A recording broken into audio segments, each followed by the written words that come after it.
Hi there, and happy January 16th, everyone. You are tuned into the Big Agent Meeting, and today I have an announcement. It was really hard for me to introduce myself because for the last 3.5 years, I've been introducing myself as Russ Laggan, Vice President of Growth.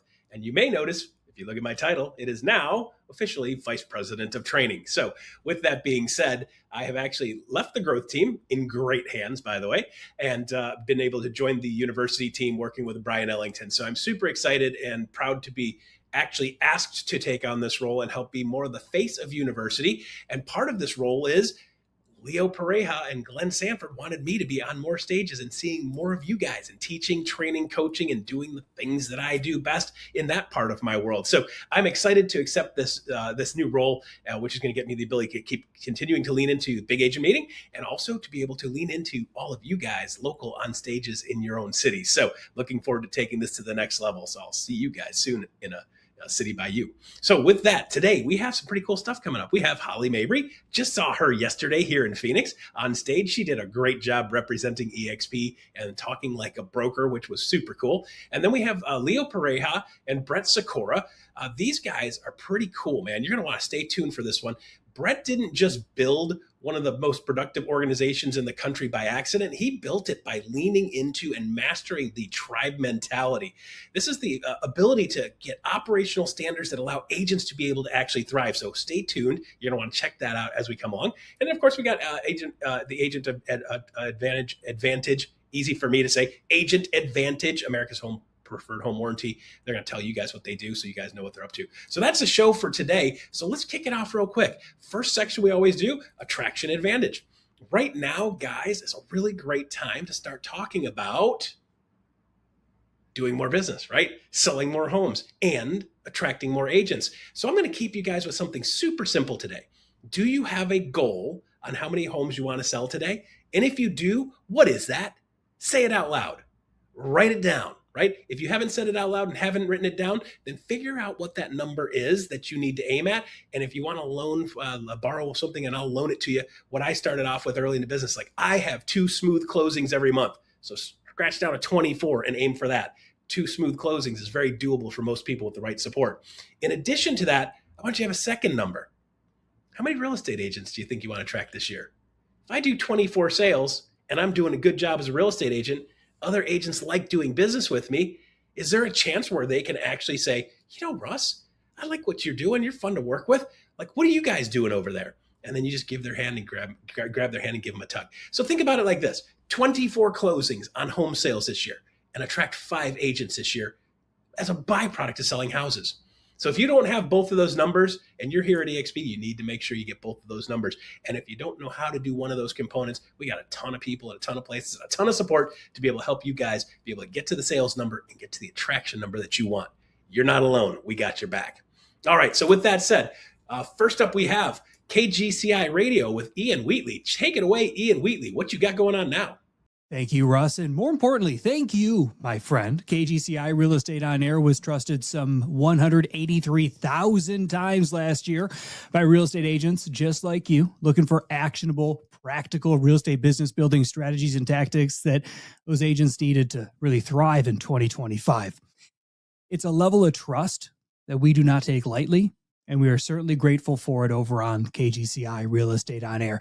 And as I sit here at the beginning of 2026, I am eager to start sharing what we've been working on over the last month or so.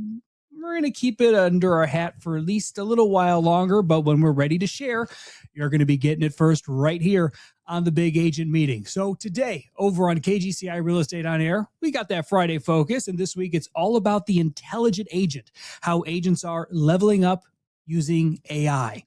This is the turnkey how to unleash AI in your real estate business building systems all across the board, right? So we're talking about speed to lead, lead gen systems, lead conversion systems, marketing systems, and even transaction systems that are used by some of the leading teams and solo agents in our industry. And I promise you, this is all stuff you can do too. So download the always free Real Estate On Air mobile app for iPhone and Android. And if you miss any of today's Friday Focus, keep an eye out on that app or on Apple Podcasts, Spotify, YouTube, wherever you like to listen, because we'll have those episodes on demand for you after they air over on KGCI Real Estate On Air. All right, there you go. Ian Wheatley, thank you very much. KGCI, man, you've done such a great job and have so much amazing content in KGCI now. We just love what you guys have been doing over there. So with that said, next up, Brokerage Brief with Holly Mabery. Saw her yesterday. She knocked it out of the park. Holly, what do you got for us today? As we kick off the new year, it's all about strategy. When we think of where we are and what you are focused on in your business, I want to give you a couple of tips and tricks to help you be a little bit stronger right out of the gate. First thing, first-time homebuyers are at a historic low. They made up about 21% of all buyers last year. Now, the other fun fact that I want you to put in your pocket, because it's going to become critical as we move forward, the average age of the first-time homebuyer was 40. Now, this is important because as we've seen in the past, they've typically been in the early to mid 20s have been our first time home buyers, but to hit 40, and that's not saying that everybody's late bloomers, the cost of affordability is outrageous. And this is where we're seeing big headlines out of the Trump administration. Well, what does that mean to you and I? They're looking at limiting investors coming in. Okay, great. But also driving down interest rates. Well, we saw that last week when the administration announced buybacks of certain type of mortgage-backed securities. Okay, awesome. So we went below 6%. But as we go into this year, there's a couple of key things as you look at household formation patterns that I want you to infuse into your business. The first being most households start as renters first. Well, this is a key understandable thing because at 40 years old, you've probably not been living with your parents. You may be married, you may have children, you may be on your first or second career. All of those types of things are happening. But the average time from first household to purchase their first home, 3 to 5 years. So that's what's interesting. When you look at that household formation, people are staying with their parents longer. People are living with roommates. They're doing different things. Then they're renting maybe with a spouse or significant other, and then they're buying. Now, the mortgage rate, when it drops 1%, we do see some infusion in buying. And we saw the refinance really kick up at the end of last week. How that will translate into people actually applying for loans to purchase, that remains to be seen. And we'll have more on that in the coming weeks. But what I want you to think about as you look at your business is baby boomers. They're absolutely dominating the market right now because they are averaging the typical home buyer age at 59, right? So that's up there. They're looking at, hey, they're the sellers at 62. So if they've got this kind of significance in the market, how are you reaching them? Where are you finding buyers of this caliber and also sellers? Well, if you're on social media, they're not on TikTok. For the most part, they are on Instagram and even more so on Facebook and LinkedIn. So if you're looking for your outreach, there's a couple of key strategies to start to look at. And this is one of the keys. Why are people moving? What I found fascinating coming out of the NAR Homebuyer and Seller Survey was the Grandbaby Effect. People want to move closer to their grandkids. They want that opportunity to be there. And 25% of buyers have children in their household. So if you're going to take a listing this afternoon, what I want you to think of, who are you selling to? Who is that buyer? Is it somebody who is around 59, 60 years old, 61? Or are they younger than that? Are they a first-time home buyer? Or are they an investor? Those are key strategies as you start to have conversations with your seller. Now, this is the other thing that I want you to put in your pocket because the millennials are not going to be renters forever. Millennials are 26 to 44 right now. They represent 29% of the current market as far as buyers. But when you start to have those conversations about what are millennials looking for, they're buying strategically. They're looking at things not just emotionally and how it feels, but they want to negotiate. They're looking for a deal. They're very used to having that instant gratification, being able to see things online. Now, if you're looking at the majority of millennials are those first-time home buyers, yes. So as a result, how are you catering to their needs, their information, how they are downloading data? And yes, they are going to be on Instagram, TikTok, a little bit Facebook. So as a result, how are you reaching them? How are you educating them? How are you making yourself available when they are? And that's where it becomes really interesting as you look at what to expect in 2026. The mid-priced homes, yes, those are going to be really dominant in the marketplace. 200,000 to 400,000. We're going to see the strongest demand there. And that's very typical over the last few years. Townhomes, very, very popular because it's entry level. And that's about 18% of the new starts when we look at new construction. And then, of course, geographic hotspots. This is coming from the National Association of Realtors and Realtor.com. Definitely Charleston, Raleigh, Columbus, Indianapolis. Not quite these big metropolitan areas like a New York City or a Dallas or even an LA, but they are branching out. And so what's important is you and I start to have conversations. Where are people moving to? They're moving for jobs. They're moving for these other opportunities. Now, the market conditions that are really going to drive are definitely those mortgage rates. They're going to average about 6%. We're going to see them go up and down, but for the most part, probably stay around 6%. NAR is expecting increased home sales. They're a bit bullish. They're out there at 14%. If you look at many others, and even including our company, we're thinking probably closer to 3 or 4%. And honestly, I think it's going to be a bit flat, kind of like last year, unless we see rates really take a significant drop below 6. Now, if we do see that, we may see about 500,000 more sales. But for the most part, think of it this way. If the average first-time home buyer is at 40, that's taking out a whole group of people that would have bought in their 20s and early 30s. As a result, there's one whole life cycle of purchasing that just got wiped out of the market. So as a result, how you and I show up is that communication and helping our sellers be prepared. The buyer behavior. Now, as we look at listings and going out and meeting our sellers right now, start to educate them on what buyers are looking for, negotiating on price and terms fiercely. It's no longer a seller's market, it's equilibrium. So they really want to negotiate on price. They're going to ask for concessions. They're going to be asking for the home warranty, and they are going to be asking for repairs. So putting your best foot forward as you list your house, absolutely critical. Longer due diligence period. I will tell you, I just bought a house. My inspection period was 20 days. I needed to take my time to look at everything, the roof, the pool, the foundation, everything we did, we were meticulous about it. Now, every market's going to be a little bit different. Can you get away with 20 days? It depends. This is where you as that local expert is going to make all the difference. Also, the contingencies around your inspections, whether it's the HOA, your, like I say, the pool, surveys, septic, well, that's all going to be critical. And then we are seeing more demand for closing cost concessions as we get closer to close. Now, this is the other thing.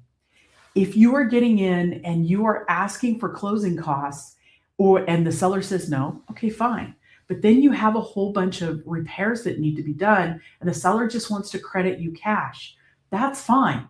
But they can't usually credit you cash for more than the loan amount or the loan cost.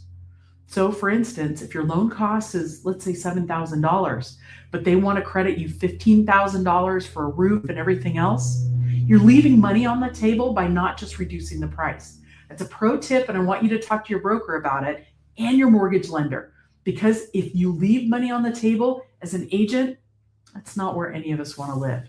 So inventory, yeah, we're going to see a little bit more inventory growth, and that's not uncommon. We're already starting to see that, especially as houses sit on the market just a little bit longer. Demand may outpace supply in certain areas. It just depends on the price range. So if you've got a higher priced home, it may sit longer. If it's an older home that needs fix up, it may sit longer. And of course, the inventory constraints as far as how people can buy, what kinds of loans they can get, that's all going to be impacting. Now let's take a look at your competitive advantage. And this is where I want you to take action. I want you to understand what's going on in your market, the people you serve. If you are specializing in buyers, great. 40-year-old buyers are thinking differently than 59-year-old buyers, especially because they're looking to live in that house could be 10, 11, 12 years. So their negotiating on repairs is a bit more fierce. Then you want to offer some sort of help to those sellers who are looking to get out of homes that are maybe in their 60s, especially their upper 60s. They may need assistance at a higher level for movers, people to come in and pack, all of those concierge services that you have. You may need to prepackage that as part of your listing presentation. Knowing that I'm hiring somebody that can do all of that for me and get me with those resources, that may win a listing over somebody who doesn't. And then I want you to think about the millennial demand. We've got 87.5 millennials, 5 million millennials that need a place to live. And as we go forward, I want you to start having those conversations about how you're available. What does that look like? So some things that you can take as action steps for the next 30 days, create generation specific nurture campaigns. When you look at your database, are you breaking it down by who's doing what? Where are they at in their life cycle of buying and selling? That's a great way to connect with people slightly differently. Look, I turned 51. All of a sudden, I need readers for everything. So my font size, it went from 12 or even 10 to 14. What does your mailing look like? What do your emails look like? Is it easy to read? And colors, they make a huge difference. Also, I want you to think of that grandbaby effect. Getting people closer to family becomes critical. I also want you to think about your value proposition, as we were just talking about, as far as all the concierge of services that you can package together. And then think about your homebuyer workshops. I was just at an agent event yesterday, and the agent next to me was talking about how she leverages homebuyer workshops every Saturday morning. And what's so cool is from the top up, she's all business, but she's doing them in her PJs because she's on Zoom. Those opportunities to meet people where they're at, they're bringing their own coffee, they're getting to ask questions, and they're doing it in a group setting, so it's not scary.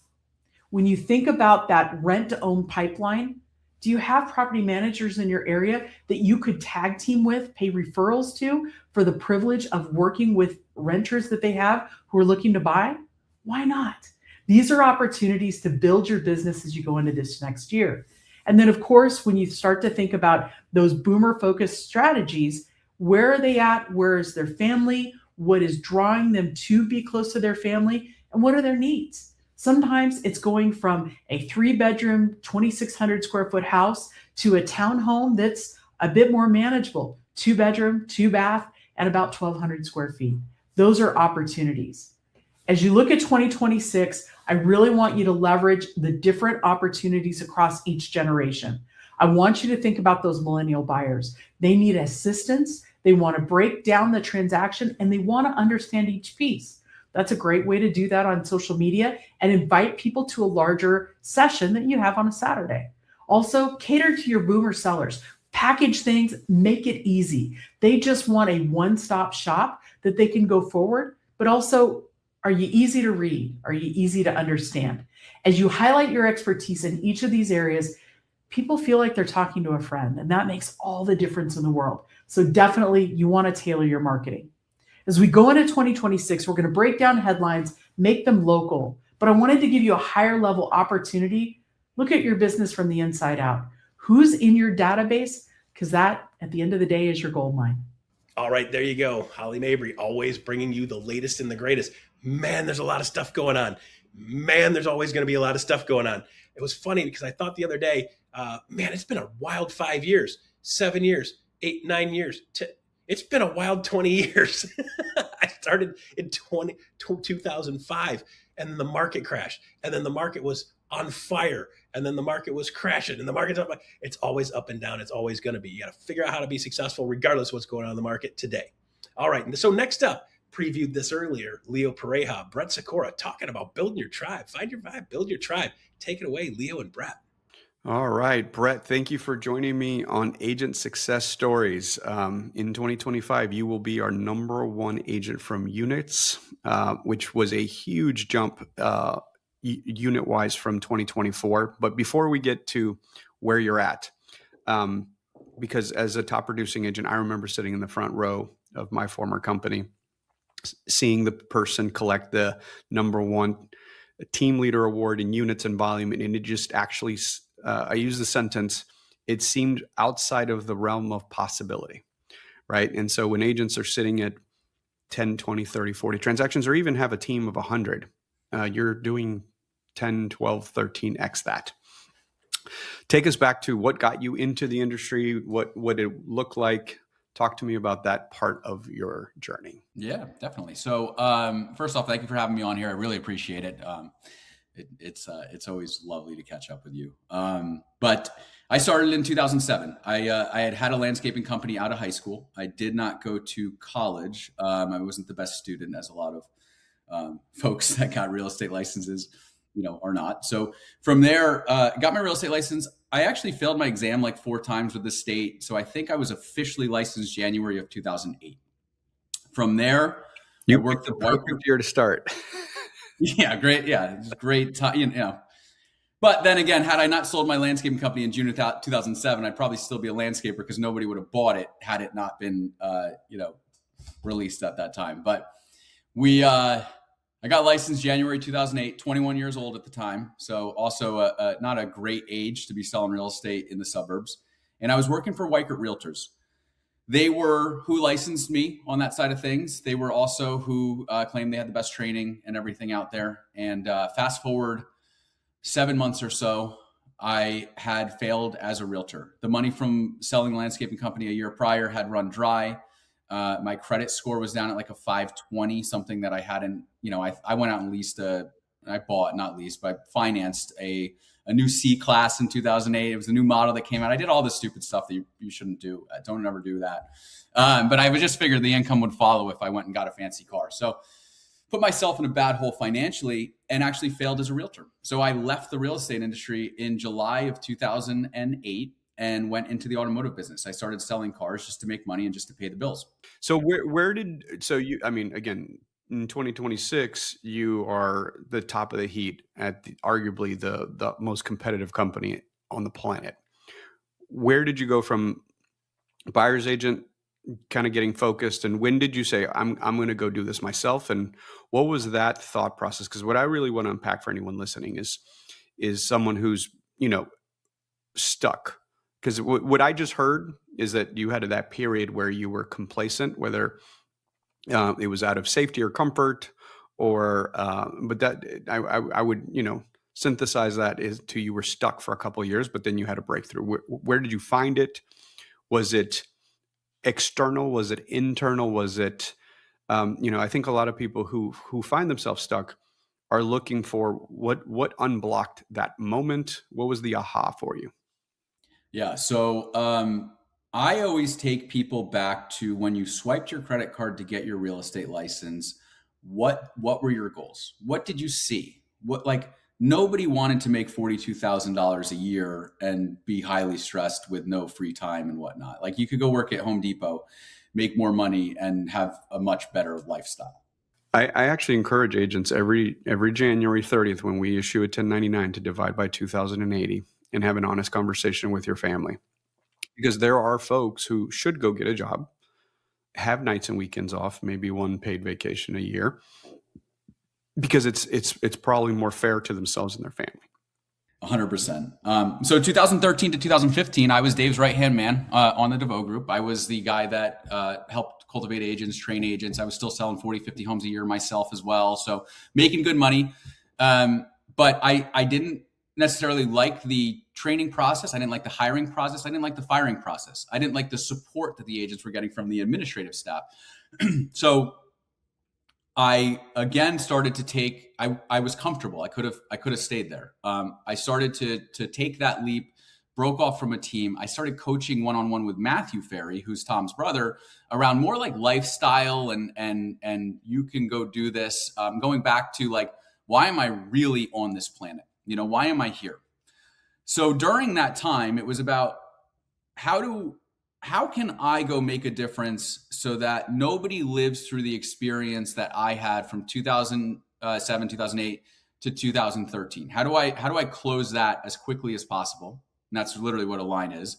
And then I said, okay, great. Now, when I exited that team, how do I build a world big enough where nobody would ever feel like they were hitting a ceiling or not having a say or not having the experience, or their agents not having the experience within this world of real estate that they should be having. And that's where we really started to grow, teams within teams. We had leadership, we started to do structures. But the core of like what you're asking was, I had a yellow Lamborghini poster on my wall as a kid in 1994. And I was born in 86, so I guess I was 8 years old or so. But I remember it clearly. And I remember saying to my mom, I'm going to drive a yellow Lamborghini one day. And I didn't know why. I just wanted to drive a yellow Lamborghini. I think it was a very standard issue poster in the 90s. I remember that one and the red one and remember they were pushing college on us. It was like education right by the cars. Yeah. And the red Testarossas too. Those were, that was, I think there was a white Countach poster that I saw a lot too. Yeah.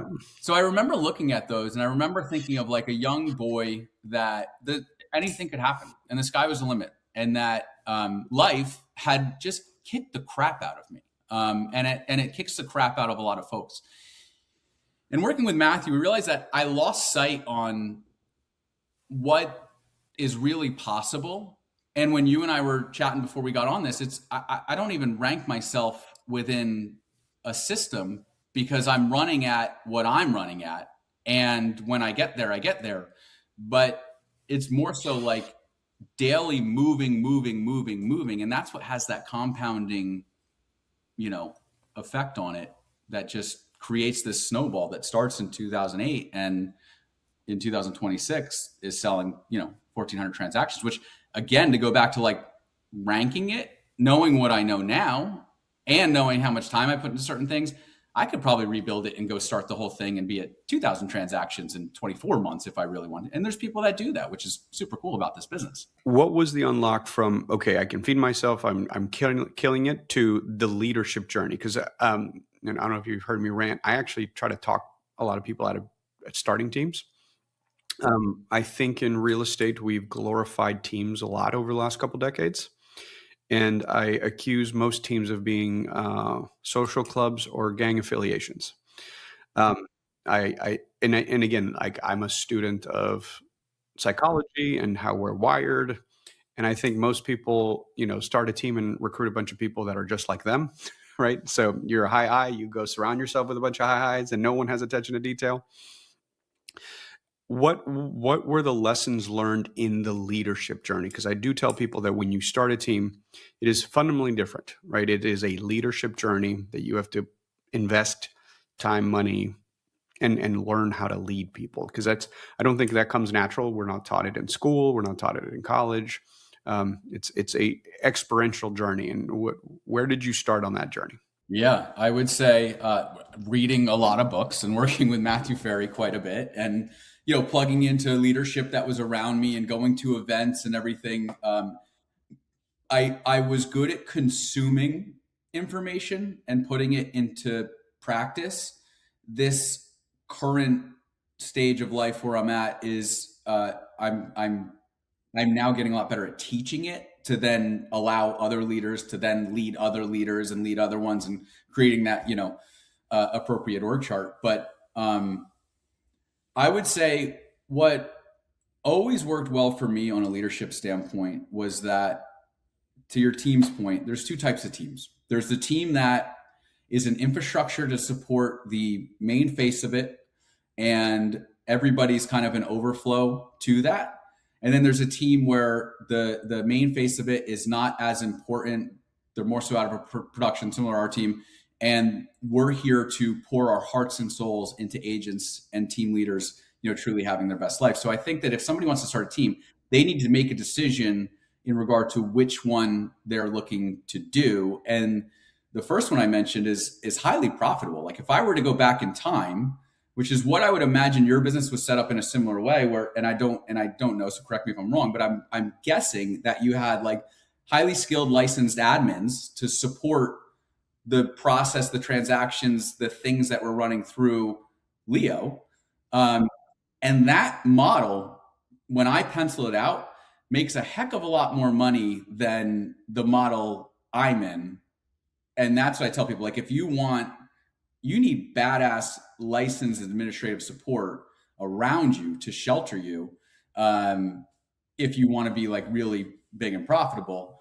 If you want to, focus on agent development and focus on team leader development, leadership development, then come my way.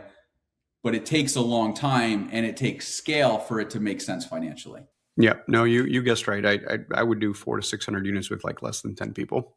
And it was, my cost of goods sold was 33%. I paid out 25% on listings. We did very few buyers, so the 50% didn't really blend out that much. But I was 90% listing sided, and it was a machine focused B2B, high margin. And that's, so I tell people, I'm like, that's, if you are going to go team, that's truly what you should be doing, which is really, it works really well if you decide to do it.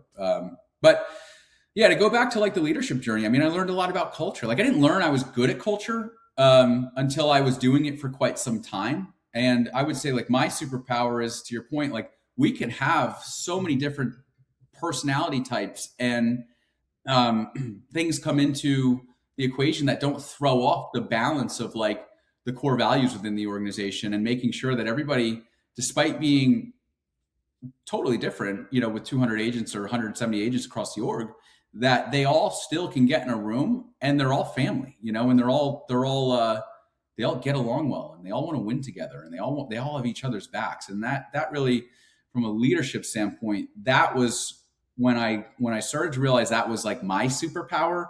I leaned in on that and started to delegate away from the other things, the living in the spreadsheet, the operational, the systems, the things that I unfortunately need to know more about it than I really want to know about it, but it gives me hives when I'm looking at it. And I think that as a leader, looking at their organization, let's just say they're doing 100 million a year, looking at what are your strengths and weaknesses, and really figuring out how are you going to hammer down on your strengths, continue to do your weaknesses until you can hire that person and you have the revenue that you've made a decision around hiring with that to kick in and put in that place.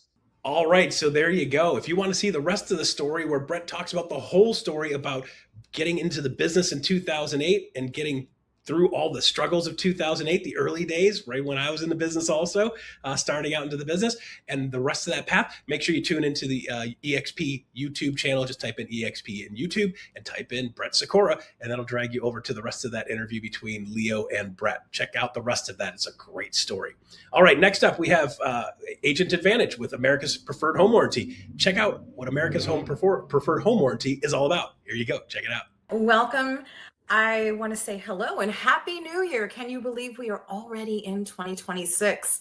And I know the last time I was talking with y'all, well, we were talking about upcoming business for 2026 and everything that we're doing right now and that we did previously in December is affecting businesses now. And one of the things that we fail to look at is what did we do different, or what can we do different as we move forward into the new year? What are we doing about taking our business to that one extra percentage more to gain us that one edge that's going to lift us and elevate us further in the process? And being with America's Preferred Home Warranty, I am a licensee as well, just like you guys. So I understand the roles that we do, and it's just not easy out there. And so we're always looking for ways to give ourselves that competitive edge. And in my research and in my time working with America's Preferred Home Warranty, as well as being a licensed professional, we do run into some hiccups, right? We do run into some problems, and we think that, well, maybe this isn't going to be an issue, or if I ignore it, it'll go away. And when it comes to home warranty, that's usually the thought process. And really, we want to make our jobs easier, and we want to make the lives of our homeowners much easier as well. So think about this. What are some of the problems that you experience with home warranty? And the biggest problem or the biggest hiccup that most agents have is they don't understand warranty. And so they kind of brush it under the rug, or they leave it for someone else, and they don't want to have to deal with it. It's kind of one of those necessary evils, but shush, if no one asks, don't worry about it, right? That's not going to happen, guys, because the problem there is It is the number one reason agents don't use warranties, because they don't understand how it works. And let me tell you guys, based on experience in our research in home warranty, your client, your homeowner will experience a service breakdown in their home in the first 90 days. And what are they going to do? They panic, first of all, right? But then they pick up the phone and they call you, because you're that trusted person that they bought the home from, and now the home's not working. So, oh my goodness, what do?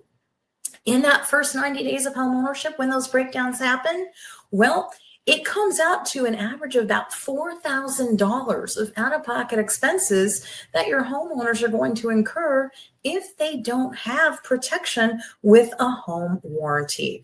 So rather than getting that phone call from those homeowners and getting them all up in a panic and a frenzy, and then they get you into a panic, because chances are they're calling you when you're trying to get the kids off to school, or you're late for something and you're running around, or you spilled coffee down the front of you, and now they're calling you and you took the call and you're like, oh no, what do I do? So here's a great solution when it comes to home warranty. Let us take it off your plate. Let us help you make you look fantastic without you ever having to do anything except make sure that your homeowners are covered. We have our new homeowner concierge program. And what that does is it allows America's Preferred Home Warranty to reach out to your client on your behalf to let them know that we've got you covered. We are here to help you when that system breaks down. And guys, it will break down. We all know it, right? It's Murphy's Law. Something will go wrong. And rather than that that homeowner calling you to help them out, all they have to do is refer to their concierge. And that concierge is going to reach out to them at least 4 times a year. And they're going to say, hey, we're checking in. How are things going? What are things doing? Oh, we're calling on behalf of Michelle. And we just wanted to make sure that everything was good. And Michelle making sure that you are absolutely happy in your home and nothing's gone wrong right now. Are you having any hiccups, any issues, anything that we can help you with? We do that on your behalf. It doesn't cost you anything. It's part of the additional service that we offer to you as a real estate professional. We want to make you look golden in the eyes of your clients, because what does that do for you? Well, it eliminates headache right off the top, right? But it also allows you to provide that professional service where then your clients are going to refer you out. And when it comes to referrals, guys, we love them, right?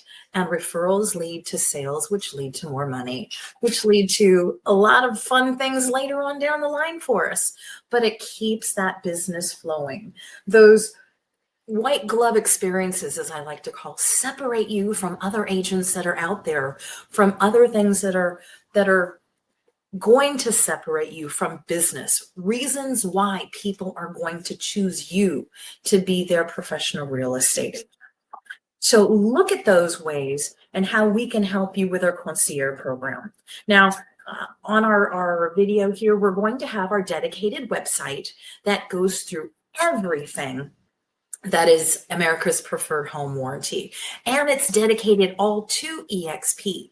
So everything that we do on there when it comes to marketing materials, ideas, locating your local area sales manager in your market, everything is at your fingertips on this website. Another thing that we like to offer now, and I've talked about this before, but I want to make sure everyone's aware that part of our job, again, is to make you guys look good and to make your jobs easier, because we do get busy, right? Easy is good. Easy is nice. We like that. So for those of you that are using SkySlope, and you're entering your transactions into SkySlope, well, we've made it even easier now for you to get that home warranty, because you can order a warranty directly in SkySlope. It's a click of a button, guys. So very simple. Once you do that, we take over from there. Easy as pie, right? I love pie. Pie's good. Pie's holidays. Anyway, I digress. What you want to do is when you're ordering and you're entering your file in SkySlope, Don't forget to click that button when it comes to ordering the warranty. You don't have to do anything beyond that. We'll take care of all of that for you. And then with our concierge program, we'll even reach out to your client right before closing and let them know that, hey, this is the service that Michelle's providing for you. So let's take advantage of it. We'll be in touch. Is there a better contact number? They'll make sure that your clients are completely happy. And when you order that warranty through SkySlope, you are then now eligible to receive $75 in a compensable fee just for being able to order that warranty. And there's a video that is sent out to your clients. And all the video is an educational video. It's not a solicitation. It is not anything but, hey, here's what your agent has provided for you. Very simple to have. And it's an FYI information only. We're not mass marketing anything. We're not sending spam out. It's strictly an information video. And once your home then closes escrow, the great thing is we will process that information over to EXP corporate and then makes you eligible to receive your $75 in a compensable fee. And that's basically free money for clicking a couple buttons, guys. And who couldn't use $75 on each closing? I mean, why not, right? You can do some additional marketing pieces. You can feed that coffee fix that you have, or pay for those little lunches, or you can even pay the kids to help with the marketing bit. They always love that. And kids run cheap nowadays, sometimes. Anyway, our job is to make your job easier, to make you look good in the eyes of your clients. And that's what it's all about for us. This is why we have been the warranty solutions partner with EXP for 6 years now. We are constantly looking at ways to make your jobs better, stronger, faster, easier, and really making you shine, making you remarkable out there. And if there's anything that we can do to assist you, if you've got questions on the outside of these topics that I'm talking about, please feel free to reach out to us. We're here for you. I am always available to you with my email. You can find me in Slack under America's Preferred Home Warranty, but we have a team completely dedicated to you, to EXP, to make sure you are a success. And we want to highlight that as we go through 2026 and beyond. We're going to see at the regional rallies too, so make sure to get into those as well. We want to make sure that we're supporting you all in any ways possible that's going to elevate your business. So with that being said, guys, I want to say thank you so much for having me, for indulging in me here with our concierge program and our SkySlope integration. More good stuff coming soon throughout the year, I promise you. And hey, let's make a successful 2026 together. Thanks so much. Have a wonderful, wonderful year.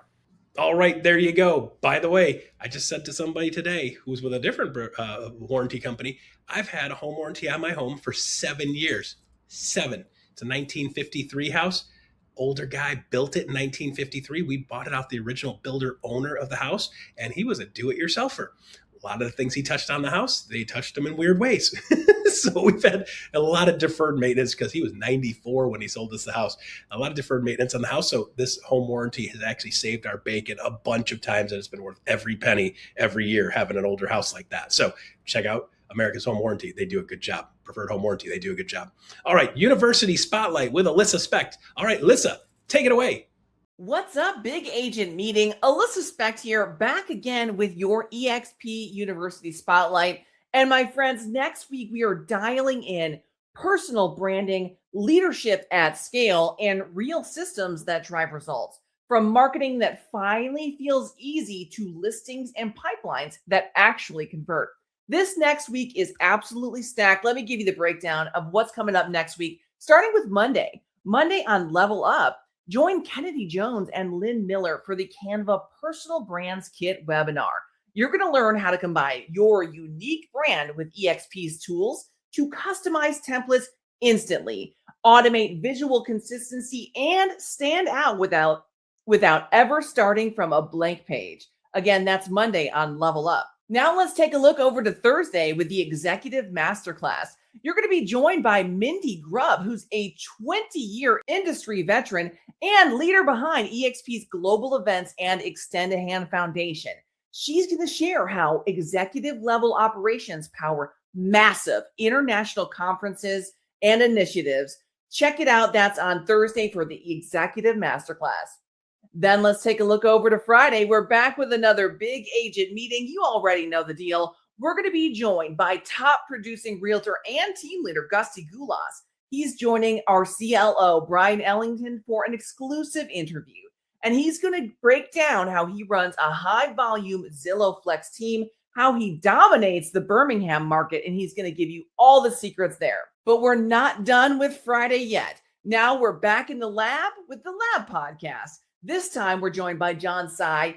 He is a Vancouver-based top producer and 7-time icon, and he's going to talk about how he wins listings through pricing psychology. My friends, you do not want to miss this. Tag your team, block your calendar, and I'll see you there.